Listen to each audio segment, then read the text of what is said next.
नमस्कार। देश में व्यापम घोटाले से लेकर नीट घोटाले तक लगभग 41 स्थानों पर राज्य व केंद्र सरकारों में शासकीय भर्ती के विषय पर जब भी इम्तिहान हुए हैं उनमें पेपर लीक की शिकायतें आई हैं। यदि हम वापस जाएं व्यापम प्रकरण में, तो सीबीआई को माननीय सुप्रीम कोर्ट ने केस सौंपा था, लेकिन स्वयं सीबीआई ने जिस प्रकार का इन्वेस्टिगेशन किया उसमें उन पर खुद पर भ्रष्टाचार के आरोप लग चुके। पूरी तरीके से सुनियोजित ढंग से इस देश में जितने भी या तो रिक्रूटमेंट के लिए या नीट जैसे इम्तिहान के लिए, जिस तरह से इंजीनियरिंग और मेडिकल कॉलेज में भर्ती के लिए होते हैं, क्लैट में होता है, ऐसे लगभग 41 प्रकरण सामने आए पिछले 5 सालों में। और इसमें दुख इस बात का है कि प्रधानमंत्री जी आज चुप हैं। लाखों अभिभावकों ने करोड़ों रुपए खर्च कर सैकड़ों करोड़ रुपए खर्च करके सब मिलाकर उन्होंने अपने बच्चों को कोचिंग दिलवाई। कोचिंग करने के बाद जिनको कि छात्रों को ज़्यादा नंबर मिलने चाहिए थे, जो कि एम्स में भर्ती हो सकते थे, वे आज इस घोटाले की वजह से पीछे रह गए। यहाँ तक बताया जाता है कि एक छात्र जिसको कि 720 नंबर नीट में आए हैं, वो हायर सेकेंडरी के इम्तिहान में फेल हुआ है। अब आप समझ सकते हैं कि जो व्यक्ति हायर सेकेंडरी का इम्तिहान पास नहीं कर पाया, आज वो एम्स में भर्ती होने के लायक नीट एग्ज़ाम ने बना दिया है। मेरे कुछ प्रश्न हैं माननीय प्रधानमंत्री जी आपसे और धर्मेंद्र प्रधान जी आपसे। प्रदीप कुमार जोशी जी यूपीएससी के अध्यक्ष रहे, आज एनटीए के वे अध्यक्ष बनाए गए हैं। उसके पहले वे मध्य प्रदेश और छत्तीसगढ़ के पब्लिक सर्विस कमीशन के चेयरमैन रहे हैं।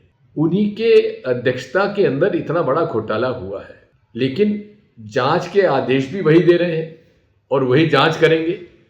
यदि जिसने जुर्म किया है उसी को जांच सौंप दी जाए, वही प्रोसिक्यूशन का एक अंग बन जाए, तो आप समझ सकते हैं ये घोटाले कैसे कम होंगे।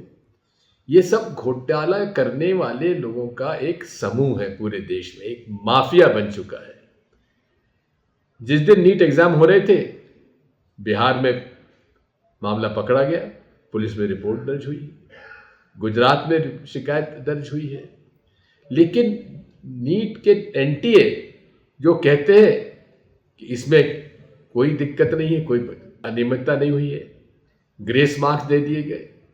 और कई लोग जो ग्रेस मार्क पास पाकर और 720 नंबर उन्होंने पा दिए। अनेक जो प्रश्न हैं मैंने अपने सोशल मीडिया पर डाले हुए हैं, उसका जवाब सरकार को देना चाहिए। मैं तो कहूँगा कि माननीय प्रधानमंत्री जी, यदि आप वाकई में इस देश में निष्पक्ष भर्ती अभियान चलाएंगे सरकारी नौकरियों में, तो आपको तत्काल जितने भी डायरेक्टर्स हैं और जो चेयरमैन हैं एनटीए के, उनको तत्काल वहाँ से हटाइए और उनके खिलाफ कार्रवाई करिए। मैं ये भी मांग करता हूँ कि टेक्निकल फॉरेंसिक जांच पूरी इसके इम्तिहान की होना आवश्यक है, जिससे कि दूध का दूध पानी का पानी हो जाए।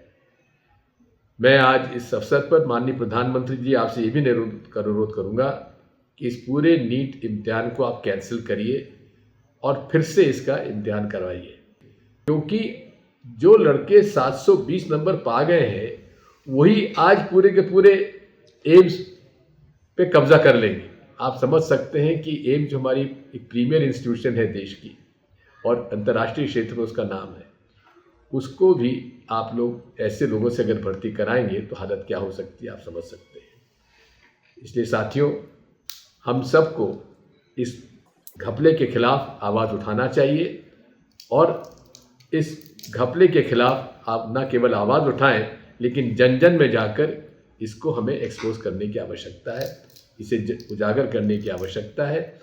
और हमारी सहानुभूति पूरी उन सब हमारे अभिभावकों के साथ है, उनके माता पिताओं के साथ है, जो बच्चे कोचिंग 2-3 साल से कोचिंग करने के बाद भी इस घोटाले में फंस गए और वे आज नीट एग्ज़ाम क्लियर नहीं कर पाए।